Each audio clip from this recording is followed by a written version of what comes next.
Bab 1412. Atfik yang merasa puas berujar, baguslah kalau kamu marah. Itu berarti rasa malumu akan perlahan berkurang. Wira membentak, aku sudah bilang, aku nggak mau belajar. Aku mau pergi dari sini. Atfik menimpali, nggak masalah. Tapi, aku nggak akan membuka segel titik meridianmu. Apa kamu bisa pergi? Wira berang setelah mendengar ucapan Atfik. Setelah memikirkannya sejenak, Wira memutuskan untuk menyetujui ucapan Atfik terlebih dahulu. Jadi, Wira berkata, oke, aku mau belajar. Tapi, kamu buka segel titik meridianku dulu. Atfik tertawa, lalu berucap, oke, sepakat. Kemudian, Atfik membuka segel titik meridian Wira. Setelah itu, Wira langsung melompat dan kembali ke kamar untuk mengganti baju. Wira hendak pergi. Atfik bertanya, bukannya kamu bilang kamu mau belajar teknik tongkat di sini? Wira mendengus dan menyahut, aku membohongimu tadi. Kamu sendiri yang keterlaluan, aku nggak mau belajar denganmu. Kamu membuatmu malu demi memaksaku belajar teknik tongkat. Aku nggak pernah merasa secanggung ini. Mendengar perkataan Wira, Atfik mengerjap dan berkomentar, bagus, aku suka dengan tindakanmu. Sekarang kamu makin nggak tahu malu. Ini memang inti dari teknik tongkat. Omongan Hasto memang benar, kamu itu orang yang kucari. Kamu bisa mewarisi teknik tongkat dariku. Atfik sangat puas, tetapi Wira malas memedulikan Atfik. Wira tidak ingin tinggal di tempat ini. Wira bukan hanya mempelajari teknik tongkat yang begitu aneh, dia juga harus ditindas oleh Atfik. Wira langsung pergi dan Atfik pun panik. Atfik segera mengejar Wira dan menghentikannya. Wira sangat kesal melihat Atfik yang berdiri di depannya sambil tersenyum licik. Wira membentak, mau apa kamu? Jangan halangi aku mau pergi. Pergi, sahut Atfik yang panik. Dia menatap Wira seraya membujuk, jangan pergi. Teknik tongkat ini sangat hebat. Kamu belajar dulu denganku. Kamu harus percaya padaku. Kalau kamu berhasil mempelajari teknik tongkat, kelak kamu akan menjadi orang yang sangat hebat. Kamu bisa mengalahkan orang yang menyinggungmu dengan mudah. Wira makin kesal setelah mendengar perkataan Atfik. Wira berusaha menahan amarahnya, lalu berujar, kamu ini benar-benar menyebalkan. Teknik tongkat ini begitu aneh, memangnya aku bisa mempelajarinya darimu? Lagi pula, kalau orang berstatus tinggi sepertiku mempelajari teknik ini, bukannya aku akan malu saat memukul selangkangan orang dengan tongkat? Atfik tersenyum licik. Dia melambaikan tangannya sembari menimpali dengan santai, aduh, itu nggak masalah. Aku sudah berkecimpung di dunia persilatan selama bertahun-tahun, jadi aku tahu banyak hal. Yang paling penting itu kamu harus membereskan bahaya dan musuhmu. Atfik melanjutkan, asalkan kamu mau belajar, aku jamin kamu pasti bisa mengalahkan semua musuhmu. Kamu jangan pergi dulu, aku lihat kamu punya bakat untuk belajar teknik tongkat. Apa? Tanya Wira. Dia merasa tidak berdaya. Wira tidak yakin sebenarnya Atfik berniat menyindir atau memujinya. Wira hanya melambaikan tangan sembari meneruskan dengan serius, kamu dengar baik-baik, aku ulang sekali lagi ucapanku. Aku nggak akan belajar teknik tongkat denganmu. Jadi, kamu menyerah saja. Wira mendengus. Sementara itu, Atfik mengerjap setelah mendengar perkataan Wira. Kemudian, Atfik berpura-pura kecewa dan berucap, Hais, ya sudahlah. Kalau kamu mau pergi, itu berarti kita memang nggak berjodoh. Atfik mengambil sebotol arak, lalu menuang 2 gelas arak dan berkata, kamu minum dulu arak ini. Setelah itu, kita nggak saling berhubungan lagi. Bab 1413. Hanya saja, Wira tidak menyangka dirinya akan pingsan setelah meminum arak. Selanjutnya, Wira terus disiksa oleh Atfik. Wira tahu teknik tongkat ini memang langka. Namun, Wira merasa teknik ini sangat aneh sehingga dia tidak menyukainya. Waktu 3 bulan berlalu, akhirnya, latihan teknik tongkat yang mengerikan pun berakhir. Di sisi lain, faksi Aswad sudah berdiri di kedalaman hutan kerajaan Agrel selama bertahun-tahun. Para murid di faksi ini bertindak semena-mena karena dipimpin oleh ketua Asterik Menengah. Semua wanita yang tinggal di sekitar daerah itu tidak berani keluar dari rumah. Mereka juga tidak merasa tenang saat berada di dalam rumah karena takut dicelakai oleh murid faksi Aswad. Beberapa hari ini, pengurus faksi Aswad sengaja menangkap gadis perawan untuk mengambil esensi darah mereka. Dengan demikian, kekuatan ketua faksi bisa meningkat. Pada saat yang sama, Wira yang sudah selesai latihan diutus oleh Hasto untuk menguji hasil latihannya selama 3 bulan di faksi Aswad. Wira yang berpakaian hitam muncul. Tongkat yang dibawanya membuat orang-orang gentar. Wira berucap, beraninya kalian melakukan perbuatan keji seperti ini. Seharusnya, faksi kalian melindungi keselamatan orang-orang, tapi kalian malah berbuat jahat. Ketua faksi Aswad menimpali, kamu masih muda, tapi berani memfitnah kami. Hari ini, kami nggak akan melepaskanmu begitu saja. Kalau begitu, kita nggak usah bicara omong kosong lagi, ucap Wira. Dia paling benci dengan orang yang melakukan perbuatan jahat, tetapi berharap untuk dihormati orang lain. Benar-benar tidak tahu malu. Ketua faksi Aswad sangat meremehkan Wira yang memprovokasinya. Dia memberi isyarat kepada pengurus faksi yang bertugas menangkap wanita untuk segera bertindak. Apa daya, Wira bukan orang bodoh yang bertindak gegabah. Hari ini kamu pasti akan mati, ujar pengurus faksi. Setelah itu, dia langsung terpental. Ketua faksi melihat tubuh bawahannya menghantam pilar yang terletak di depan aula, lalu terjatuh di lantai. Ketua faksi berkata, beraninya kamu melukai bawahanku. Kalau aku nggak menghabisimu, pembuat masalah di dunia persilatan pasti akan bertambah lagi. Wira menimpali, belum tentu aku yang menjadi pembuat masalah. Tapi, kamu nggak akan bisa muncul di dunia persilatan lagi. Kemudian, Wira terus berkelebat di tengah kerumunan. Banyak murid-murid faksi yang terpental keluar. Ekspresi ketua faksi terlihat datar, tetapi sebenarnya dia kaget. Meskipun ketua faksi punya kekuatan astrik menengah, selama ini dia hanya sibuk menindas orang-orang. Sekarang, kekuatan ketua faksi tidak seperti dulu lagi. Kecepatan Wira sangat tinggi. Tak lama kemudian, Wira dan ketua faksi pun bertarung. Pengalaman bertarung Wira masih kurang. Sementara itu, ketua faksi lebih berpengalaman meski sudah lama tidak bertarung. Mereka berdua bertarung dengan sengit. Ketua faksi menemukan kelemahan Wira, lalu dia segera menyerang. Namun, respons Wira juga cepat. Dia mengubah teknik tubuhnya dan menghindari serangan ketua faksi. Ketua faksi berkata, aku akan memberimu kesempatan kalau kamu minta ampun sekarang. Walaupun berada di posisi yang unggul, ketua faksi tahu bahwa Wira bukan orang yang lemah. Jika terus bertarung, mereka berdua pasti akan terluka parah. Saat ini, kekuatan ketua faksi sedang meningkat, sebaiknya dia menghindari terjadinya masalah. Nggak usah, sahut Wira dengan yakin. Dia mengeluarkan tongkatnya, kekuatannya sangat dahsyat. Ketua faksi mengancam, kamu sendiri yang cari mati. Kalau begitu, jangan salahkan aku bertindak kejam. Dia mengeluarkan senjata andalannya, yaitu pedang pusaka berwarna perak. Sebelum Wira sempat merespons, ketua faksi sudah menyerang Wira. Saat ketua faksi mengayunkan pedang pusakanya, energi pedang yang mengerikan pun memelesat. Semua orang tahu bahwa Wira pasti akan terluka parah jika diserang energi pedang itu sekalipun dia tidak tertusuk pedang. Wira juga tidak lengah. Dia memelesat ke langit, lalu berputar. Wira berhasil menghindari serangan energi pedang itu. Kemudian, Wira berkelebat dan berdiri di atas sebuah pohon tua. Bab 1414. Ketua faksi tertegun. Kemudian, dia mengayunkan pedangnya ke arah Wira sehingga daun-daun di pohon bergetar. Namun, Wira berkelebat dan berhasil menghindari serangan ketua faksi lagi. Teknik tubuh ini benar-benar hebat. Wira memang tidak bisa terus menghindari serangan lawan, tetapi dia bisa mengurangi kekuatan serangan ketua faksi. 2. Kekuatan ketua faksi yang awalnya sangat dahsyat perlahan makin melemah. Ketua faksi menyindir, dasar penakut. Kamu hanya bisa bersembunyi. Tiba-tiba, Wira menggunakan teknik tubuhnya untuk menghantam punggung ketua faksi. Alhasil, ketua faksi yang tidak menyadari adanya bahaya dari belakang langsung terpental. Pedang pusakanya juga tertancap di lantai. Ketua faksi terjatuh di lantai dan tidak bisa bangkit lagi. Dari awal, ketua faksi memang meremehkan Wira. Dia tidak menyangka jurus Wira yang begitu sederhana bisa menumbangkannya. Wira berujar sambil memandang ketua faksi, kamu masih berani bersikap sombong. Hari ini kamu pasti akan mati. Wira sama sekali tidak memberi ketua faksi kesempatan untuk merespons. Dia hendak memukul kepala ketua faksi dengan kekuatan dahsyat. Ketua faksi berusaha keras untuk berbicara, tunggu dulu. Wira berniat mengabaikan ketua faksi, tetapi dia juga penasaran dengan ucapan terakhir ketua faksi sebelum mati. Akhirnya, Wira berubah pikiran dan berujar, aku beri kamu kesempatan untuk menyampaikan pesan terakhirmu. Ketua menghentikan serangan Wira yang terakhir karena dia ingin mengerahkan energi sejati untuk bertarung mati-matian dengan Wira. Namun, trik ini tidak berguna untuk menghadapi orang yang benar-benar hebat. Alasannya karena Wira sudah merusak energi sejati ketua faksi dengan satu serangan sehingga energi sejati ketua faksi yang tersisa sedikit tidak mungkin bisa membalikkan situasi lagi. Ketua faksi berucap, aku tahu kamu mengkhawatirkan penderitaan rakyat. Aku memang pantas mendapatkan ganjaran seperti ini. Sekarang, aku tahu nggak ada gunanya lagi aku banyak bicara. Tapi, aku nggak mau mati. Wira berkelebat, lalu dia memukul kepala ketua faksi dengan tongkatnya. Akhirnya, ketua faksi yang jahat pun mati. Wira berkomentar, omong kosong. Kalaupun aku memberimu kesempatan, juga nggak ada gunanya. Jadi, kamu harus menanggung konsekuensi atas perbuatan jahatmu. Wira bertindak dengan cepat dan kemampuannya memang hebat. Dia juga membereskan semua petinggi di faksi. Wira melihat ada sebagian kecil anggota faksi yang hendak kabur. Wira berkata, aku nggak akan menghabisi kalian semua. Tapi, aku tegaskan dulu. Aku harap kalian bisa hargai kesempatan hidup yang kuberikan kepada kalian. Kalau kelak kalian berani berbuat jahat lagi, aku pasti akan menghabisi kalian. Salah satu anggota faksi menyahut, iya, kami mohon ampun. Kami nggak akan berani berbuat jahat lagi. Kemudian, mereka segera kabur. Wira malas memedulikan mereka. Tugas yang diberikan Hasto sudah selesai, jadi Wira bisa menyelidiki peta faksi.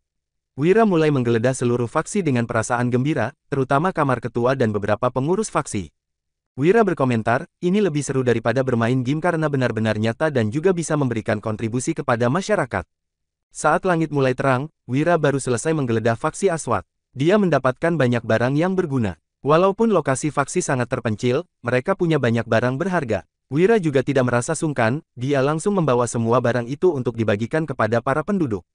Tindakan Wira bisa dianggap untuk menebus kesalahan anggota faksi Aswad yang pernah menindas rakyat.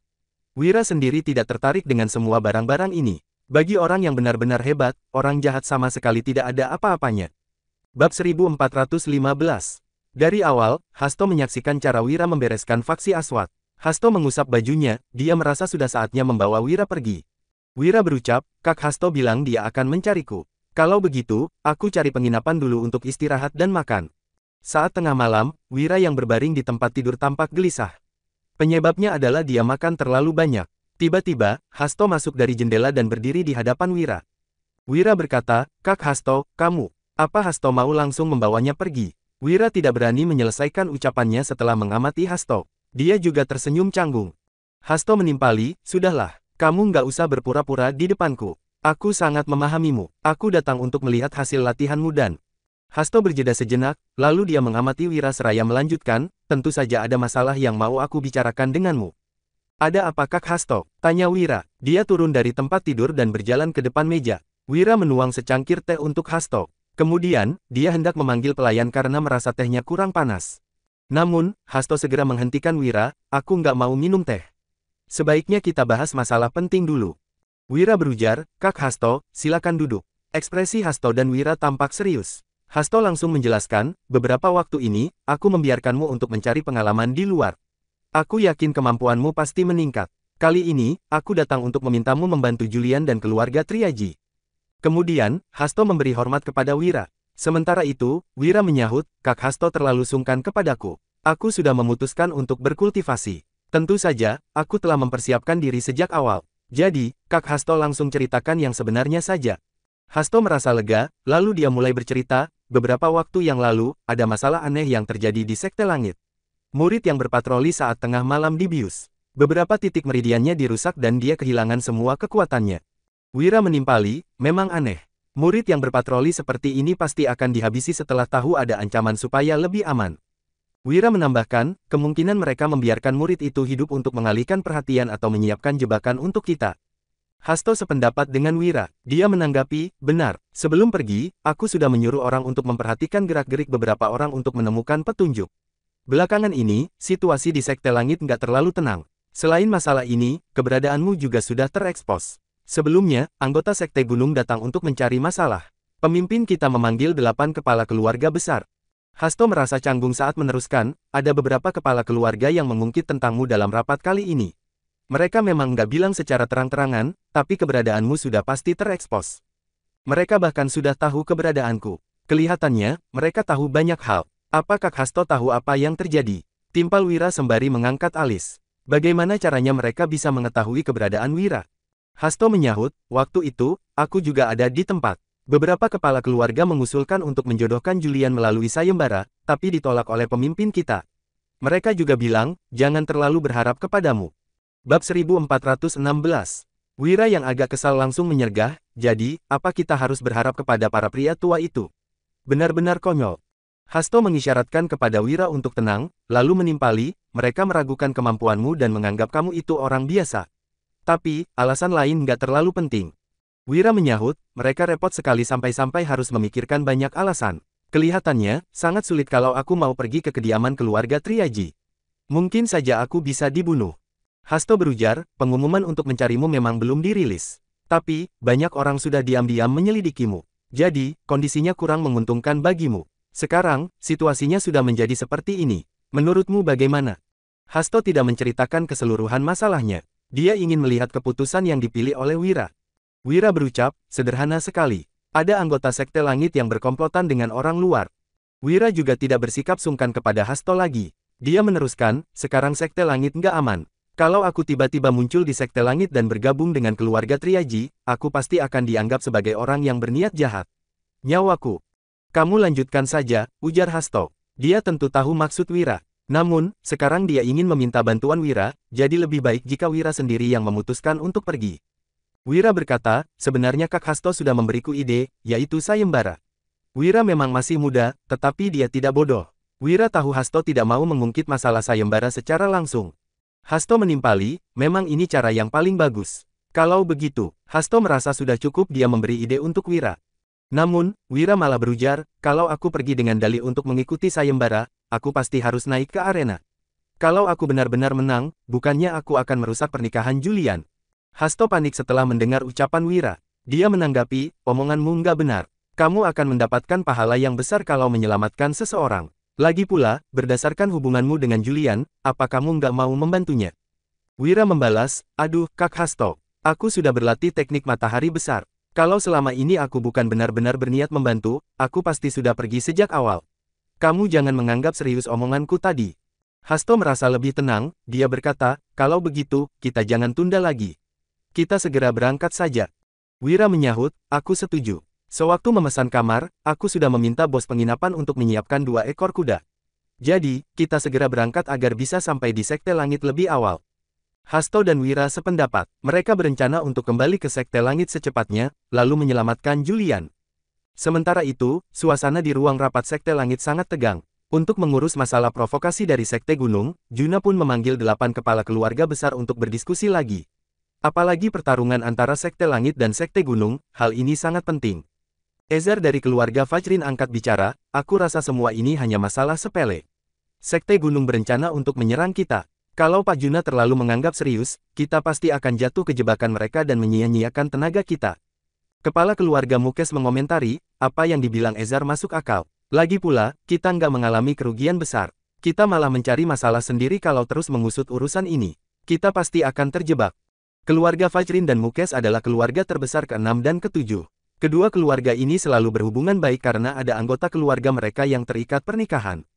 Salah satu kepala keluarga yang berkumis panjang dan berwajah keriput berujar dengan sinis, anggota Sekte Gunung sudah masuk ke sekte kita, tapi kalian berdua masih begitu tenang. Kalau memang sesederhana itu, kita juga nggak perlu mementingkan pertarungan antara Sekte Langit dan Sekte Gunung lagi. Aku rasa kalian berdua lebih cocok menjadi orang biasa yang bodoh saja. Bab 1417. Kepala keluarga Izas berkomentar, kalau kamu begitu pintar, kamu yang lanjut bicara saja. Kamu ini misterius sekali, aku rasa kamu paling mencurigakan. Kepala keluarga Yazid menimpali, kamu itu begitu bodoh, mana mungkin kamu paham. Keluarga Izas itu menempati urutan terakhir setelah dipimpin olehmu selama bertahun-tahun. Kamu sama sekali nggak memberikan kontribusi apapun. Kalau terus begini, apa kamu perlu datang ke ruang rapat lagi? Kepala keluarga Izas menanggapi, kamu nggak usah sombong. Kalau di keluarga Yazid ada penerus yang kompeten, kamu nggak harus. Juna menyela, sudahlah. Ini ruang rapat, apa kalian pikir ini pasar? Semua orang pun menahan emosi masing-masing saat mengamati ekspresi Juna yang muram. Namun, mereka semua punya rencana sendiri. Juna melanjutkan, aku menyuruh kalian datang untuk berdiskusi, bukan saling menyerang. Kalau kalian nggak bisa membantu membereskan masalah Sekte Langit, lain kali kalian kabari saja kalau nggak bisa datang. Seorang pria tua berambut putih yang duduk di sisi kiri Juna menyahut, Pak Juna jangan marah. Bukannya semua kepala keluarga berdebat demi keuntungan bersama. Sikap pria tua ini sangat tegas, dia adalah kepala keluarga Basra. Semua orang pun menyetujui ucapannya. Kalau begitu, apa tanggapanmu? Tanya Juna. Dia juga sangat menghormati kepala keluarga Basra karena dia adalah ayah dari teman baik Juna. Sayangnya, temannya itu mati dalam siasat Sekte Gunung demi menyelamatkan Juna. Kasif menjawab, ada 2 poin. Pertama, kita nggak boleh meremehkan serangan kali ini. Sebaliknya, kita harus menghubungkan masalah ini dengan provokasi dari Sekte Gunung, lalu menyelidiki seluruh Sekte Langit untuk menemukan orang yang mencurigakan. Dengan begitu, kita bisa mendapatkan jawaban yang kita cari. Salah satu kepala keluarga menyela, tapi, Kasif meneruskan perkataannya, biarkan aku lanjutkan poin kedua. Pertarungan antara Sekte Langit dan Sekte Gunung sudah dekat. Seharusnya, kita mengutamakan masalah wanita suci. Kita semua melihat Julian tumbuh besar, situasi sekarang ini sangat sulit bagi Julian. Tentu saja Juna tahu tentang hal ini. Namun, Julian sakit selama bertahun-tahun. Juna hanya ingin Julian hidup bahagia dan mewujudkan keinginannya di saat-saat terakhir. Kasif menambahkan, selama ini, Hasto nggak pernah menyerah karena hubungannya dengan Julian sangat dekat. Tapi, Pak Juna itu pemimpin Sekte Langit. Kamu nggak boleh hanya memikirkan peranmu sebagai seorang ayah. Beberapa kepala keluarga berkomentar, omongan Pak Kasif memang benar, Pak Juna harus bersikap tegas pada saat-saat seperti ini. Aku juga setuju, seorang ayah memang menyayangi anaknya, tapi juga harus melihat situasinya. Kalau Sekte Langit terus terpuruk, banyak orang. Cukup, kamu mulai melantur, sergah kepala keluarga Ardasir yang duduk di sisi kanan Juna. Kemudian, dia melanjutkan, kalau begitu, berarti setiap orang yang punya tanggung jawab besar dan menduduki jabatan tinggi harus bersikap kejam. Kalau enggak, mana mungkin pemimpin kita bisa mengutamakan keuntungan kalian? Benar-benar konyol. Maksud kami bukan seperti itu, bantah salah satu kepala keluarga. Kepala keluarga Ardasir menimpali, apanya bukan? Memang seperti itu maksud kalian. Apa mungkin kamu mau menggurui Pak Juna? Kalau begitu, kamu yang menjadi pemimpin Sekte Langit saja. Kepala keluarga lain berkata, Chokri, kamu jangan salahkan orang lain. Kami hanya menyampaikan pendapat, kamu nggak usah mengkritik kami. Kasif menanggapi, sudahlah, Chokri sayang sekali dengan Julian. Jadi, wajar saja kalau sekarang Chokri emosi. Kepala keluarga yang berbicara tadi menyahut, aku tahu, Pak Kasif.